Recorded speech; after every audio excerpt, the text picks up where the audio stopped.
ચાલ એક છેલ્લે રીલ જોઈ લઉં પછી ઊંઘી જઈશ.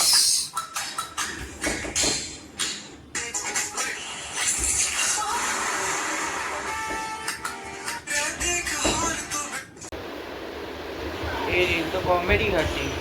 ચાલ ને બીજી એક રીલ જોઈ લઉં.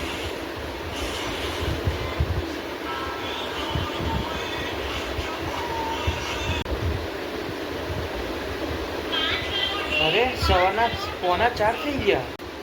આખી રાત લઈ લીધી. અમને યાદ કે આજે સ્કૂલ પણ છે. બસ એક જ રીલ જોવાથી આખી રાત નીકળી ગઈ. એને ખબર બી ના પડી કે આખી રાત નીકળી ગઈ ને સવાર પડી ગઈ. હવે એને સ્કૂલ જવું પડશે. એની હાલત જોવાની ખાલી સ્કૂલમાં. બંધો મને કહેજો આ શોર્ટ કેવો લાગ્યો.